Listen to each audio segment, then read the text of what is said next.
देश विदेशातील बातम्या वेगवान स्वरूपात। महाविकास आघाडी सरकारच्या आणखी एका निर्णयाला कात्री लागण्याची शक्यता आहे। मवियाच्या काळात आखलेल्या इलेक्ट्रिक व्हेकल धोरणाच्या अंमलबजावणीला मंत्र्यांनी नकार दिल्याची माहिती मिळते। याबाबत पर्यावरण विभागाला पत्रही देण्यात आलंय। औरंगाबादमध्ये विधान परिषदेचे विरोधी पक्षनेते अंबादास दानवेंना पोलिसांनी ताब्यात घेतलं। राज्यपाल भगतसिंग कोश्यारी यांच्या विरोधात आंदोलन करत असताना पोलिसांनी कार्यकर्त्यांसह दानवेंना सुद्धा ताब्यात घेतलं।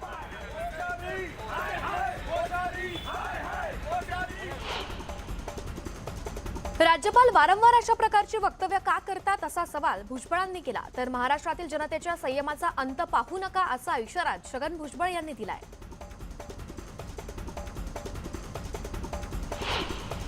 राष्ट्रवादी काँग्रेसचे आमदार रोहित पवार यांनी राज्यपालांच्या विधानावरती संतप्त प्रतिक्रिया दिली आहे। राज्यपालांनी केलेले विधान हे निषेधार्ह आहे, याची वैचारिक पातळी कमी झाल्याचं रोहित पवार म्हणाले। राज्यपालांच्या वक्तव्याचा विपर्यास केला जात असून शिवाजी महाराज हे आमचं दैवत आहे अशी प्रतिक्रिया भाजप आमदार प्रवीण दरेकरांनी दिली आहे। ज्या लोकांनी शिवाजी महाराजांच्या वंशजांचे पुरावे मागितले त्यांना आता राजकीय हेतून शिवरायांचा पुतळा पुळका आला असल्याची टोला सुद्धा राऊतांनी लगावला। छत्रपती शिवाजी महाराज हे महाराष्ट्राचे जुन्या काळातील आदर्श होते असं विधान राज्यपाल भगतसिंग कोश्यारी यांनी केलं। यावरून खासदार संजय राऊतांनी भाजपवरती घणाघाती टीका केली आहे। मुख्यमंत्री एकनाथ शिंदे आणि उपमुख्यमंत्री देवेंद्र फडणवीस गप्प का असा सवाल सुद्धा त्यांनी केलाय। तसंच जोडे कसे मारले जातात हे आता आम्ही दाखवून देऊ असा इशाराही दिलाय। धमक असेल तर महाविकास आघाडीतून बाहेर पडा, मग सावरकरांवरील प्रेम सिद्ध करा असा खोचक टोला भाजप प्रदेशाध्यक्ष चंद्रशेखर बावनकुळेंनी उद्धव ठाकरेंना लगावलाय। काँग्रेसचे नेते जयराम रमेश यांनी भाजपला खुली ऑफर दिली आहे। तुम्ही आमच्या नेत्यांबद्दल खोटा इतिहास सांगणं बंद करा, आम्ही तुमच्या नेत्यांबद्दलचा खरा इतिहास सांगणं बंद करू असं म्हणत जयराम रमेश यांनी भाजपला डिवचलाय। पंढरपुरातील विश्रामगृहातील चौकीदाराला आमदार संतोष बांगर यांच्या कार्यकर्त्यांनी शिवीगाळ आणि मारहाण केल्याची धक्कादायक घटना समोर आली आहे। रूमबाबत वरिष्ठांशी संपर्क साधा असं चौकीदारांना सांगितल्यानं या चौकीदाराला बांगर यांच्या कार्यकर्त्यांनी मारहाण केली। राहुल गांधींच्या भारत जोडो यात्रेचा समारोप बुलढाण्यातील जळगाव जामोद इथे होणार आहे। त्यासाठी यात्रेच्या मार्गावरती महिला पुष्पवृष्टीसाठी दाखल झाल्या असून ढोल ताशांच्या गजरात यात्रेचं स्वागत केलं जाणार आहे। राज्यपाल कोश्यारींच्या वक्तव्याच्या निषेधार्थ औरंगाबादमध्ये सकल मराठा समाजाकडून आंदोलन करण्यात आलं। यावेळी राज्यपालांच्या प्रतिमेला जोडे मारत प्रतिमा जाळण्यात आली।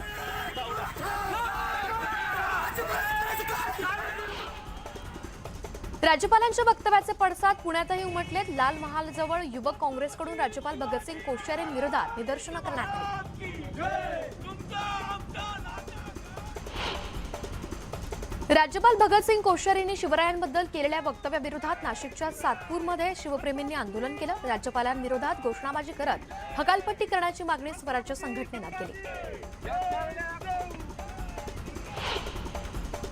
सोलापुरात राज्यपालांविरुद्ध राष्ट्रवादी काँग्रेसच्या कार्यकर्त्यांकडून निदर्शनं करण्यात आली। यावेळी छत्रपती शिवरायांच्या पुतळ्यावरती दुग्धाभिषेक सुद्धा करण्यात आला। तसंच राज्यपालांची पदावरून हकालपट्टी करावी अशी मागणी करण्यात आली।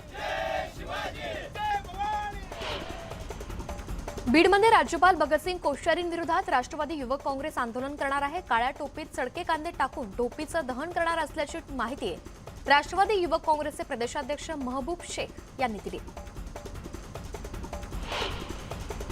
स्वातंत्र्यवीर सावरकरांबद्दल राहुल गांधींनी केलेल्या वक्तव्यानंतर धुळ्यात हिंदुत्ववादी संघटना आक्रमक झाली। यावेळी राहुल गांधी यांच्या प्रतिमेला जोडे मारत घोषणाबाजी करण्यात आली। अमरावतीच्या तिवसा तालुक्यातील गुरुकुंज मोझरीत 4 दिवसांपासून शेतकऱ्यांचा मुक्काम आंदोलन सुरू आहे। मोझरी उपसा सिंचन प्रकल्पाचे पाणी मिळत नसल्याचा आरोप करत 17 नोव्हेंबरपासून शेतकऱ्यांनी हे आंदोलन पुकारलंय। राज्यात स्वतंत्र दिव्यांग मंत्रालयाची घोषणा झाल्याबद्दल प्रहार क्रांती संस्थेतर्फे सरकारच्या निर्णयाचं स्वागत करण्यात आलं। यावेळी रॅली काढण्यात आली। तसंच एकमेकांना मिठाईचं वाटप करत आनंद व्यक्त करण्यात आला। संत गाडगेबाबा अमरावती विद्यापीठाची सिनेट निवडणूक आज होतीये। 37 जागांसाठी एकूण 206 उमेदवार रिंगणात असून 22 नोव्हेंबरला मतमोजणी पार पडणार आहे। अमरावती, यवतमाळ, वाशिम, बुलढाणा, अकोल्यातील 63 मतदान केंद्रांवरती मतदान सुरू आहे।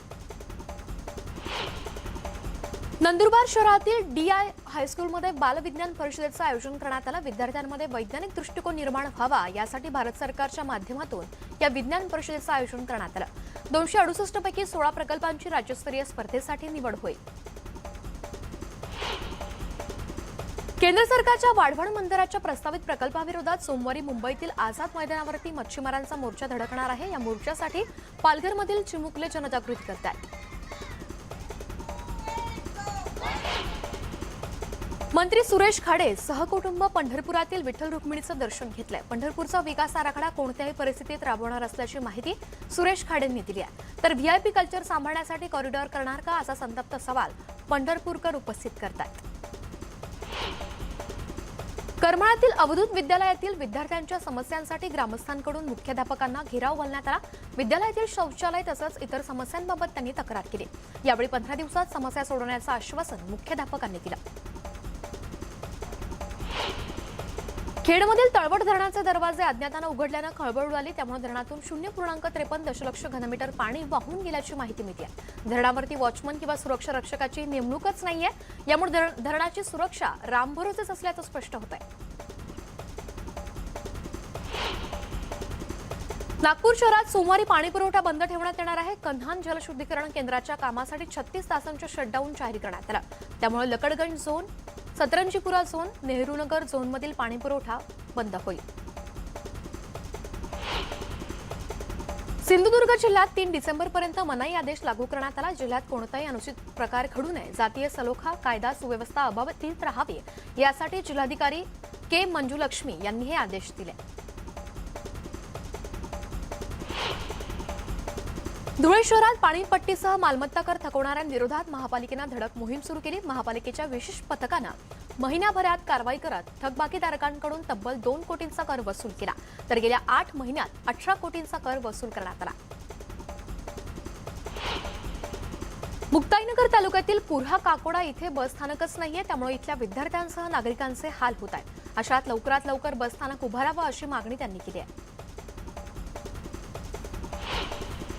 यवतमाळच्या कळंबमधील शिरपूर आणि गलमगाव रेतीघाटातून रेतीची तस्करी सुरू असल्याचा प्रकार समोर आला। महसूल विभाग सुद्धा याकडे दुर्लक्ष करत असल्याचा आरोप केला जातोय। उस्मानाबादच्या परंडा शहरातील रस्त्यांचं मजबूतीकरण होणार असल्यानं नागरिकांना दिलासा मिळालाय। पालकमंत्री डॉक्टर तानाजी सावंत यांनी 18 कोटींचा निधी दिला असून त्यांच्या हस्ते या रस्ते कामाचं भूमिपूजन करण्यात आलं। बुलढाण्यात जळालेली विद्युत रोहित्र बदलण्यास महावितरणकडून रात्रीपासून सुरुवात झाली आहे। स्वाभिमानीचे नेते रविकांत तुपकर यांनी केलेल्या आंदोलनानंतर महावितरणला जाग आली आहे। बीडच्या गेवराईत विना नोटीस वीज तोडणी केल्यानं महावितरण विरोधात स्वाभिमानी शेतकरी संघटना आक्रमक झाली आहे। विद्युत महावितरण कार्यालयासमोर स्वाभिमानीच्या कार्यकर्त्यांनी ठिय्या आंदोलन केलं। तात्काळ वीज कनेक्शन जोडा अशी मागणी सुद्धा यावेळी करण्यात आली। अहमदनगरच्या संगमनेर तालुक्यातील माळेगाव पठार इथल्या शेतकऱ्यांना 1 एकर जागेत कोथिंबीरीचं पीक घेतलं होतं। मात्र कोथिंबीर काढणीला आली असतानाच भाव गडगडले। त्यामुळे हताश शेतकऱ्यांना आपल्या शेतातील कोथिंबीर जनावरांना खायला दिली।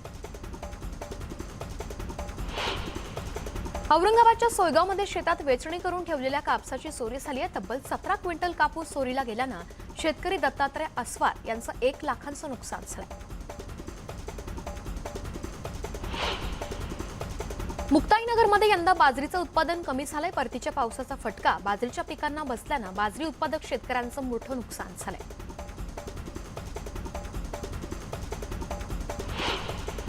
मनमाडमध्ये पारंपरिक शेतीला फाटा देत एका शेतकऱ्यानं ड्रॅगन फ्रूटची लागवड करत लाखोंचं उत्पन्न मिळवलंय। आसाराम शेलार असं या शेतकऱ्याचं नाव आहे। नंदुरबारमध्ये एका नामवंत कंपनीच्या बियाण्याच्या नावाखाली मिरचीचे बोगस बियाणं दिल्यानं शेतकऱ्यांचे तब्बल 9,60,000चं नुकसान झालंय। या प्रकरणी तालुका पोलिसात गुन्हा दाखल करण्यात आला। अमरावतीत कडाक्याची थंडी पडली असून चिखलदरा इथे पहाटेच्या सुमारास धुकं पसरलं होतं। तर या थंडीपासून बचावासाठी नागरिकांनी शेकोटीचा आधार घेतला। अहमदनगर जिल्ह्यातील तापमानाचा पारा 12 अंश सेल्सिअस वरती गेलाय। थंडीपासून बचावासाठी नागरिक शेकोटीचा आधार घेत आहेत। तर पुढील दिवसात तापमानात आणखी घट होण्याचा अंदाज वर्तवण्यात आला।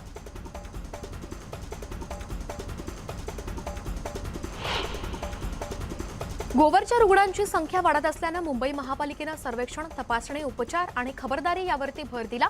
रुग्णसंख्या रोखण्यासाठी झोपडपट्टी भागासह मुंबईत दररोज 150 तपासणी शिबिरं घेतली जात आहेत। मुंबईत 2 वेळा मुदत दिल्यानंतर वाहतूक पोलिसांनी अखेर सहप्रवाशाला सीट बेल्टची सक्ती करण्यास सुरुवात केली आहे। वाहतूक पोलिसांनी 15 नोव्हेंबरपासून सीट बेल्ट सक्तीची अंमलबजावणी करत 4 दिवसात तब्बल 12,000पेक्षा अधिक चालक आणि सहप्रवाशांवरती कारवाई केली।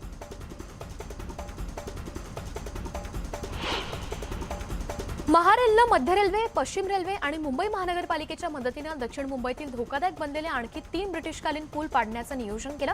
त्या जागी वांद्रे वरळी सागरी सेतूच्या पद्धतीनं केबल स्टेड उड्डाणपूल बांधण्यात येणार आहे। येवल्याच्या राजापूर इथल्या शेतातील 34 क्विंटल मका चोरीला गेल्याचं समोर आलं। सीताराम दराडे घराला कुलूप लावून बाहेरगावी गेले असता चोरट्यांनी मक्याची चोरी केली। औरंगाबादमधील जानकी हरदास महालकर या महिलेच्या हत्येचा छडा लावण्यात पोलिसांना यश आलंय। महिलेचे दागिने लांबवण्याच्या इराद्यातून ही हत्या केल्याची कबुली आरोपीने दिली। या प्रकरणी 4 आरोपींना अटक करण्यात आली आहे। यवतमाळमध्ये गेल्या 9 महिन्यांपासून व्यक्ती बेपत्ता होण्याचं प्रमाण वाढलं असून या व्यक्तींचा शोध घेण्यासाठी पोलिसांनी ॲक्शन प्लॅन तयार केलाय।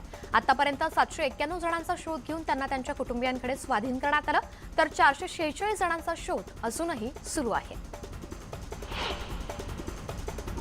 नाशिकमध्ये एका मद्यधुंद चालकानं अनेक गाड्यांना धडक दिली होती। यात 4 जण जखमी झाले असून त्यापैकी 2घांची प्रकृती गंभीर आहे। हा चालक प्राध्यापक असून खोकला झाल्यानं ब्रँडीची अख्खी बाटलीच त्यांना रिचवल्याची कबुली दिली आहे। अंदरमावळातील इंद्रायणी नदीवरील पुलावरती काल कार उलटून अपघात झाला। यात कारमधील प्रवासी जखमी झालेत। पुलावरील सुरक्षा कठड्याला रिफ्लेक्टर नसून थंडीच्या दिवसात धुकं पडत असल्यानं पुलावरून वाहन चालकांचा धोकादायक पद्धतीनं प्रवास सुरू आहे। कल्याणच्या कैलासनगर भागातील राणी घाटोळे यांच्या घराला अचानक आग लागली। दरम्यान आगीची माहिती मिळताच अग्निशमन दलाच्या जवानांनी घटनास्थळी धाव घेत आगीवरती नियंत्रण मिळवलं, मात्र यात घरातील साहित्य जळून खाक झालं। मळणी सुरू असताना ट्रॅक्टरच्या इंजिनमध्ये बिघाड होऊन आग लागल्याची घटना भंडाऱ्याच्या सरांडी राजनी गावात घडली आहे। या आगीत ट्रॅक्टर, धान मळणी यंत्र आणि धान्य जळून खाक झाल्यानं शेतकऱ्यांच्या 4 लाखांचं नुकसान झालं। वसई भोईगावमध्ये वृद्ध दाम्पत्याचं घर आगीत बेचिराख झालं। सुदैवानं या आगीत कोणतीही जीवितहानी झाली नाही, मात्र राहतं घर आगीत भस्मसात झाल्यानं हे दाम्पत्य उघड्यावर आलंय। जळगावच्या पारोळा तालुक्यात एकाच रात्री 7 ठिकाणी घरफोडी झाली। यामुळे परिसरातील नागरिकांमध्ये भीतीचं वातावरण आहे, तर 2 दुचाकीवरून जाताना 6 चोरटे सीसीटीव्हीमध्ये कैद झालेत। सराफा दुकानात काम करणाऱ्या बंगाली कामगारानंच दुकानातील दागिन्यांवरती डल्ला मारल्याची घटना सांगलीच्या गणपती पेठमध्ये घडली आहे। सांगली शहर पोलिसांनी या कार मालकाला कामगाराला नांदेडमधून अटक केली असून 9,25,000चे दागिने जप्त करण्यात आले।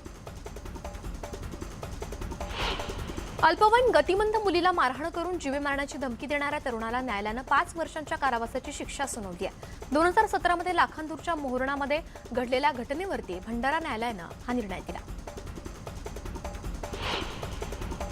पेणमधील दीव इथे राहणाऱ्या एका तरुणानं सावकाराच्या जाचाला कंटाळून आत्महत्या केली आहे। व्याजाचे पैसे न दिल्यानं विजय म्हात्रे या तरुणाला तिघांनी घरासमोर मारहाण केल्यानंतर त्यानं हे टोकाचं पाऊल उचललं। सैन्यात नोकरीस असलेल्या मुलानं वयोवृद्ध मातापित्यास शिवीगाळ करत लाथाबुक्क्याने बेदम मारहाण केली। बीडच्या केज तालुक्यातील देवगावमध्ये ही धक्कादायक घटना घडली आहे। शेताची वाटणी करून न दिल्यानं त्यानं हे कृत्य केलं असून आरोपी विरोधात गुन्हा दाखल करण्यात आला। अहमदनगरमध्ये गोमांस वाहतूक करणाऱ्यांवरती पोलिसांनी कारवाई केली आहे। आयशर टेम्पोमधून गोमांस विक्रीसाठी जात असल्याची माहिती मिळताच पोलिसांनी हा टेम्पो जप्त करत तिघांना ताब्यात घेतला। भंडाऱ्याच्या सुंदर टोलामध्ये वाघाची शिकार करून अवयवांची विक्री करणाऱ्या 2घांना वनविभागानं अटक केली आहे। या कारवाईत 2 सोळे दात, 15 वाघनख आणि अन्य अवयव जप्त करण्यात आले।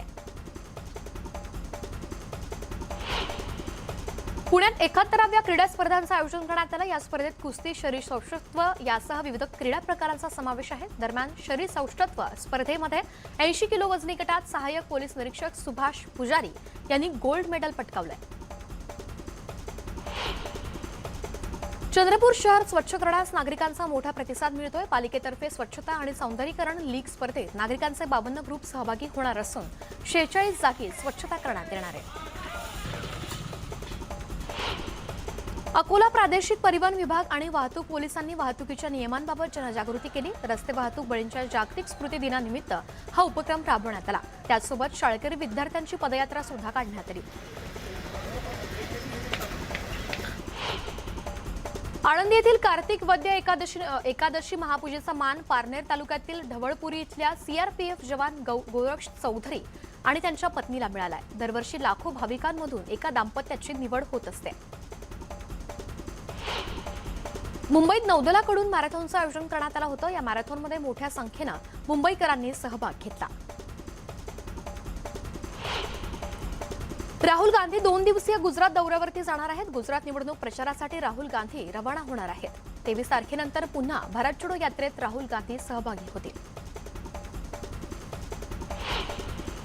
उपराष्ट्रपती जगदीप धनकर कतार दौऱ्यावरती आहेत। कतारमध्ये फिफा वर्ल्ड कपमध्ये भारताचे प्रतिनिधित्व करण्यासाठी जगदीप धनकर रवाना झाले। पंतप्रधान नरेंद्र मोदी गुजरात दौऱ्यावरती आहेत। त्यांनी सोमनाथ मंदिराला भेट दिली। या ठिकाणी मोदींनी पूजा सुद्धा केली। कर्नाटकातील मंगळुरू इथल्या एका रिक्षामध्ये झालेल्या स्फोटात 2 जण जखमी झाले। पोलीस या प्रकरणी तपास करत असून स्फोटाचं नेमकं कारण शोधलं जात आहे। आंध्र प्रदेशातील विशाखापट्टणम इथल्या एका स्टील प्लांटमध्ये भीषण आग लागली। या आगीत कंपनीचं मोठं नुकसान झालं। सुदैवानं जीवितहानी झाली नाही।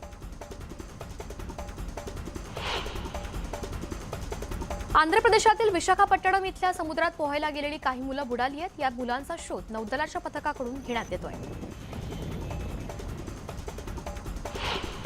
कंपनीची फसवणूक करून सोन्याचे दागिने लंपास करणाऱ्या मॅनेजरला पोलिसांनी अटक केली आहे। आंध्र प्रदेशातील तिरुपतीमधून या मॅनेजरला अटक करण्यात आली।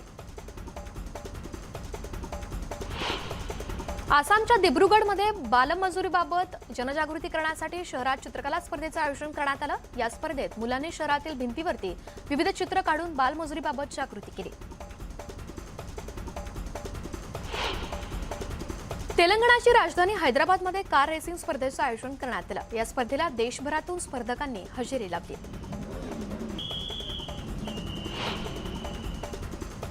दुसऱ्याच्या आनंदात आपला आनंद हा मंत्र कोट्यवधी लोकांच्या जीवनाशी जोडणाऱ्या प्रमुख स्वामीजी महाराजांची जन्मशताब्दी आहे। यानिमित्त गुजरातमधील अहमदाबादमध्ये खास सोहळ्याचं आयोजन करण्यात आलंय। गोव्यात 53व्या भारतीय आंतरराष्ट्रीय चित्रपट महोत्सवाला आजपासून सुरुवात झाली आहे। देशविदेशातील कलाकार, दिग्दर्शक आणि चित्रपट प्रेमींनी गोव्यात हजेरी लावली आहे। गोव्यातील प्रमुख चौकात तसेच राजधानी पणजी इथं यासाठी भव्य सजावट सुद्धा करण्यात आली आहे। चंद्रकांत खैरेंनी अब्दुल सत्तारांवरती सडकून टीका केली। अब्दुल सत्तार गद्दार आहेत। हिंमत असेल तर त्यांनी लोकसभा निवडणूक लढवावी, मग बघू कोण जिंकतं असं खुलं आव्हान त्यांनी दिलंय। आमच्या विरोधकांनी आमचे आमदार पळवले, खोक्यात काही आमदारांचा मेंदू बधीर झालाय असा टोला मनीषा कायंदेंनी लगावलाय। जळगावातील दापोरा पुलाच्या लोकार्पण सोहळ्यानंतर गुलाबराव पाटील ग्रामस्थांसोबत भोजनाच्या पंगतीत बसलेले पाहायला मिळाले। यावेळी त्यांनी जमिनीवर बसून ग्रामस्थांसोबत भोजनाचा आस्वाद घेतला। राज्यातलं सरकार कोण चालवतंय हे सर्वांना माहिती आहे असा टोला सचिन अहिर यांनी सरकारला लगावलाय। 40 लोकांना आम्ही मासे दिले, फक्त हाताने भरवायचं राहिलं होतं, पण हे 40 लोक मासे असलेलं ताट घेऊन गुवाहाटीला गेले अशी खोचक टीका सुद्धा सचिन अहिर यांनी शिंदेंच्या पक्षावर केली। मध्य रेल्वे मार्गावरील ब्रिटिश कर्नाक बंदर उड्डाण पूल पाडण्यासाठी 27 तासांचा ब्लॉक घेण्यात आलाय। त्यामुळे अनेक लोकल्स रद्द करण्यात आल्या। त्यामुळे आज मध्य रेल्वेवरील प्रवाशांचे मोठे हाल होत आहेत। ठाण्याचा कोपरी पूल वाहतुकीसाठी आज बंद असणार आहे। गर्डर टाकण्याच्या कामासाठी हा पूल रात्री 11 ते सकाळी 6 वाजण्याच्या दरम्यान बंद राहील। खेडमधील तळवट धरणाचे दरवाजे अज्ञातानं उघडल्यानं खळबळ उडाली आहे। त्यामुळे धरणातून 0.53 दशलक्ष घनमीटर पाणी वाहून गेल्याची माहिती आहे। धरणावरती वॉचमन किंवा सुरक्षा रक्षकाचीही नेमणूक, त्यामुळे धरणाची सुरक्षा राम भरोसेच असल्याचं स्पष्ट होत आहे। मुंबईत 2 वेळा मुदत दिल्यानंतर वाहतूक पोलिसांनी अखेर सहप्रवाशांना सीटबेल्टची सक्ती करण्यास सुरुवात केली आहे. वाहतूक पोलिसांनी 15 नोव्हेंबरपासून सीटबेल्ट सक्तीची अंमलबजावणी करत 4 दिवसात तब्बल 12,000पेक्षा अधिक चालक आणि सहप्रवाशांवरती कारवाई केली आहे. गोवराच्या रुग्णांची संख्या वाढत असल्यानं मुंबई महापालिकेनं सर्वेक्षण, तपासणी, उपचार आणि खबरदारी यावर भर दिलेला आहे. रुग्णसंख्या रोखण्यासाठी झोपडपट्टी भागासह मुंबईत दररोज 150 तपासणी शिबिरं घेतली जाणार आहेत. फेरीवाल्यांमुळे मुंबईतील एकही पदपथ आणि रस्ता चालण्यायोग्य नसणं हे लज्जास्पद आहे, अशी टिप्पणी उच्च न्यायालयानं केली आहे. उच्च न्यायालयानं महानगरपालिकेलाही फटकारलंय.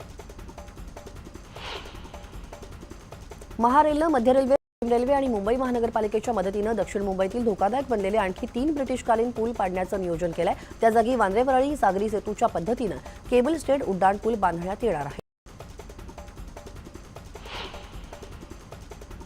सावित्रीबाई फुले पुणे विद्यापीठाच्या अधिसभा निवडणुकीतील पदवीधर गटाच्या 10 जागांसाठी आज मतदान होणार आहे. पुणे, अहमदनगर, नाशिक आणि सिल्वासा येथील एकूण 71 मतदान केंद्रावरती मतदान होणार आहे.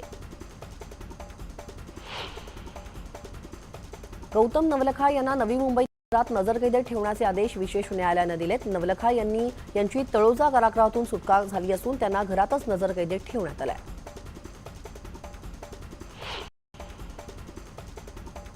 जळालेल्या रोहित्रांच्या दुरुस्तीसाठी रविकांत तुपकरांचा बुलढाण्याच्या चिखली मार्गावरील मेंटेनन्स विभागासमोर मुक्काम त्यांनी आंदोलन सुरू केलंय आणि शेतकऱ्यांना विद्युत रोहित्र मिळेपर्यंत आंदोलन मागे घेणार नाही असा इशारा रविकांत तुपकरांनी दिलाय.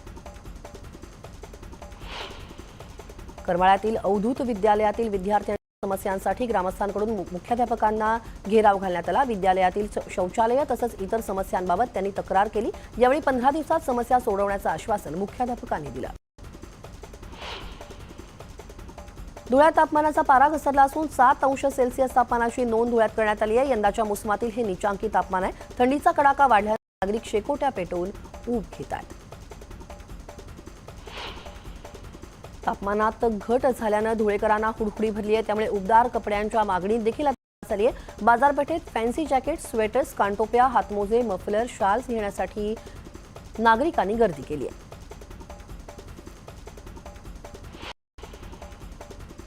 यवतमाळमध्ये तापमानात मोठी घट झालेली आहे. जिल्ह्याचा पारा 12 अंशांपर्यंत खाली घसरलाय. त्यामुळे नागरिकांनी शेकोट्या पेटवून ऊब घेतली आहे.